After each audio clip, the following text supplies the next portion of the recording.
ಜೀತ ಪದ್ಧತಿ ಅನ್ನೋದು ಇವಾಗಲೂ ಇದೆ. ಅಂದರೆ ಕೆಲವು ಜನಕ್ಕೆ ಗೊತ್ತು, ಕೆಲವು ಜನಕ್ಕೆ ಗೊತ್ತಿಲ್ಲ. ರಾಮನಗರ ಆಗಿರ್ಬೋದು, ಚನ್ನಪಟ್ಟಣ, ಮದ್ದೂರು ಈ ಕಡೆ ಹೋಗ್ತಾ ಇರ್ತೀವಿ. ಸುಮಾರು ಜನಗಳು ನಾವು ಕಷ್ಟಗಳು ನೋಡಿದ್ದೀವಿ. ಅವರು ಜೀತ ಪದ್ಧತಿಲಿ ಆ ಥರ ಇರಬಾರ್ದು, ಬಿಡುಗಡೆ ಆಗಿ ನಮ್ಮ ಥರ ಒಂದು ಕೆಲಸ ಯಾವ್ದಾರ ಮಾಡ್ತಾ ಇರಬೇಕು ಅನ್ನೋದು ನಮ್ಮ ಆಸೆ ಸರ್.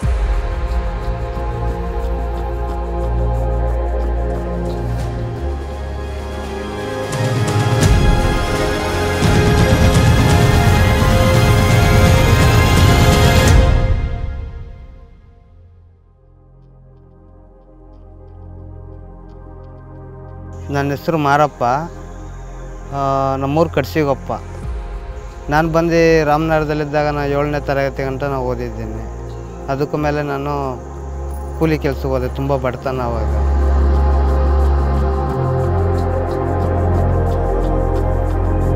ಇಷ್ಟು ವರ್ಷ ಕೆಲಸ ಮಾಡ್ತಾನೆ ಇದ್ವಲ್ಲ, ಅದು ಜೀತ ಪದ್ಧತಿ ಒಳಗೆ ಸೇರಿರು ಸರ್ ಅದು. ಏಕೆಂದರೆ ನಮಗೆ ಎಲ್ಲೂ ಹೋಗೋಕ್ಕೂ ನಮಗೆ ಸೌಲಭ್ಯಗಳು ಸಿಗ್ತಾ ಇರಲಿಲ್ಲ. ಒಂದು ಒಳ್ಳೆಯದು ಒಂದು ಕೆಟ್ಟದಕ್ಕೂ ಹೋಗ್ಬೇಕು ಅಂದ್ರೂ ನಮ್ಮ ಕೈಲಿ ಆಯ್ತಾ ಇರಲಿಲ್ಲ. ಅದು ಬಂದು ಜೀತ ಪದ್ಧತಿ ಒಳಗೆ ಇದ್ದಿದ್ದೆ. ಅದು ಇಟ್ಕೆ ಫ್ಯಾಕ್ಟ್ರಿ ಕೆಲಸ ಮಾಡ್ತಾಯಿದ್ದೋ.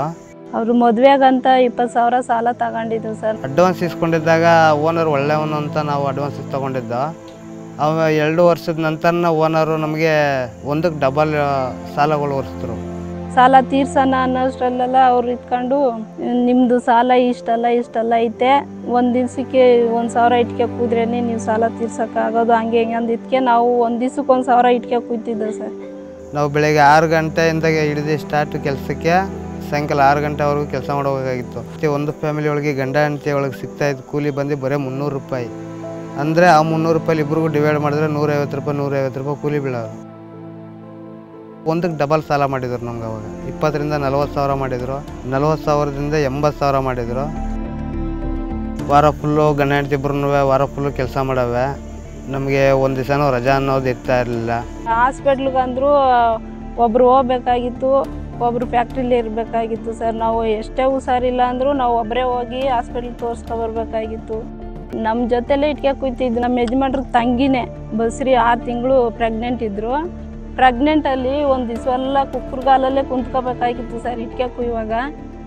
ಅದು ಬೇರೆ ಧೂಳು ಬೇರೆ ಹಾಕೋ, ಅದೆಲ್ಲ ಧೂಳೆಲ್ಲ ಮಕ್ಕೋಗು, ಮೂಗಳಿಗೆಲ್ಲ ಹೋಗೋದು, ಒಂಥರ ಇಂಪೇಷನ್ ಆಗ್ಬಿಟ್ಟು ಮಗ ತೀರೋಗ್ಬಿಟ್ಟಿತ್ತು ಹೊಟ್ಟೆಲಿ. ಅದು ಹಾಸ್ಪಿಟ್ಲಿಗೆ ಹೋಗ್ಬೇಕು ಅಂತ ಅಂದಿದ್ದಕ್ಕೆ, ಇಲ್ಲ ಇವಾಗ ಹೋಗೋಕ್ಕಾಗಲ್ಲ, ಬೆಳಗ್ಗೆ ಹೋಗಿರಿ ಅಂತ ಅವ್ರು ಹೇಳಿದ್ದಕ್ಕೆ ನಮ್ಮ ಅಪ್ಪ ಅಮ್ಮಯಿಂದ ಸಹಾಯ ತಗೊಂಡು ನಾವು ಅವ್ರನ್ನ ಹಾಸ್ಪಿಟ್ಲಿಗೆ ತಗೊಂಡೋಗಿ ಸೇರಿಸಿ ಅಬೋಷನ್ ಮಾಡಿ ತೆಗೆಸ್ಬಿಟ್ಟೆ ಸರ್. ಒಂದು ವಾರ ಏನೋ ಹಾಸ್ಪಿಟ್ಲಲ್ಲೇ ಇದ್ದು ಸರ್. ಅದೊಂದು ನೋವಿನ ಘಟನೆ ಅದೊಂದು ಸರ್, ನನಗೆ ಮರೆಯೋಕ್ಕಾಗ್ದಿರೋದು.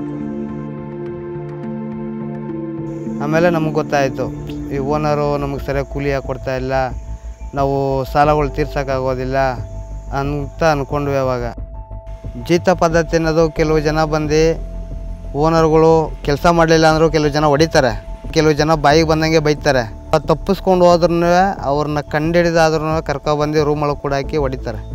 ಯಾಕೆ ಹೊಡಾಗಿದ್ದೆ, ಸಾಲ ತೀರ್ಸ್ಬಿಟ್ಟು ಹೋಗು, ಇಲ್ಲ ನಿಮ್ಮ ಹೆಂಡ್ರು ಮಕ್ಕಳು ಫ್ಯಾಕ್ಟ್ರಿ ಬಿಟ್ಬಿಟ್ಟು ಎಲ್ಲಾರ ಹೋಗು, ಅವ್ರು ಕೆಲಸ ಮಾಡ್ತಿರ್ಲಿ ಅಂತ ಇವಾಗಲೂ ಜನ ಇದ್ದಾರೆ.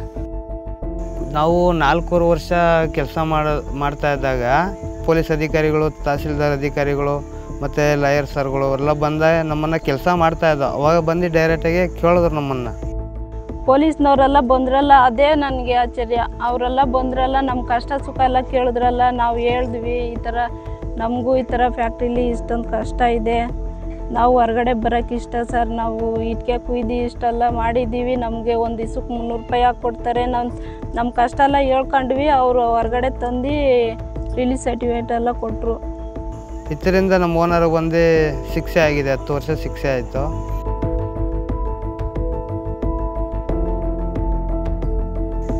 ನಾವು 2014ರಲ್ಲಿ ರಿಲೀಸ್ ಆದಾಗ ನಾವು ಬಂದು ಒಂದು 150-200 ಜನ ನಮ್ಮ ಜಿಲ್ಲೆ ಒಳಗೆ ಬಿಡುಗಡೆ ಆಗಿರೋರು ಇದ್ದಾರೆ.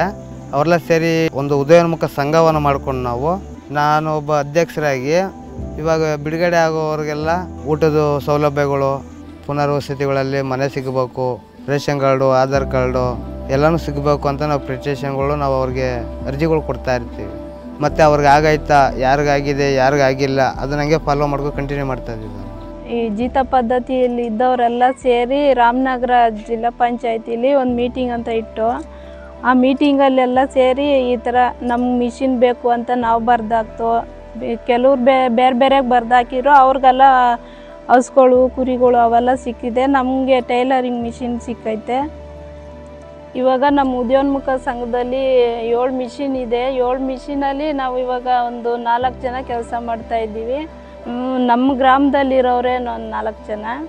ಅವ್ರು ಬಂದು ಈ ಥರ ನಮಗೂ ಒಂದು ಸ್ವಲ್ಪ ಕೆಲಸ ಕೊಡ್ತೀರಾ ಅಂತ ಕೇಳಿದ್ದಕ್ಕೆ ಬಾ ನಾನು ಹೇಳ್ಕೊಡ್ತೀನಿ ಅಂತ ನಾನು ಅವ್ರನ್ನ ಸೇರಿಸ್ಕೊಂಡು ಟೈಲರಿಂಗ್ ಹೇಳ್ಕೊಡ್ತಾಯಿದ್ದೀನಿ ಸರ್. ಬ್ಯಾಗ್ ಹೊಲಿಯೋದು, ಟೇಬಲ್ ಕವರ್ ಹೊಲಿಯೋದು ಇವೆಲ್ಲ ಹೇಳ್ಕೊಡ್ತಾಯಿದ್ದೀನಿ. ಫ್ಯಾಕ್ಟ್ರಿಲಿದ್ದಾಗ ನಮ್ಗೆ ಅಷ್ಟೊಂದು ತಿಳುವಳಿಕೆ ಇರಲಿಲ್ವಲ್ಲ.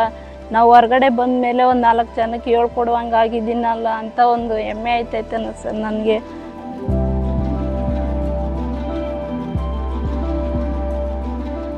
ವ್ಯವಸಾಯ ಬಂದು ನಾವು ಜಿತ್ತದಲ್ಲಿದ್ದಾಗ ನಮಗೇನು ಗೊತ್ತಿರಲಿಲ್ಲ. ಜಿತ್ತಿಂದ ಬಿಡುಗಡೆ ಆದಮೇಲೆ ಒಂದು ಜಮೀನು ಲೀಜಿಗೆ ಹಾಕ್ಕೊಂಡು ನಾವು ಒಂದು ಬೆಳೆ ಬೆಳೆಯೋಣ ಅಂದ್ಬಿಟ್ಟು ಇವಾಗ ನಾನು ಭತ್ತ ಹಾಕಿದ್ದೀನಿ. ಬರೋ ತಿಂಗಳಲ್ಲಿ ಅದು ಕಟಾವು ಮಾಡಬೇಕು.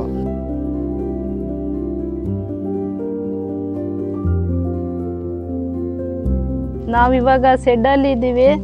ನಾವು ಒಂದು ಮೋಡ್ ಮನೆ ಕಟ್ಕೊಂಡು ನಮ್ಮ ಮಕ್ಳ ಜೊತೆ ಚೆನ್ನಾಗಿರ್ಬೇಕು ಅನ್ನೋದೊಂದು ಆಸೆ ಸರ್ ಇವಾಗ ನಮಗೆ.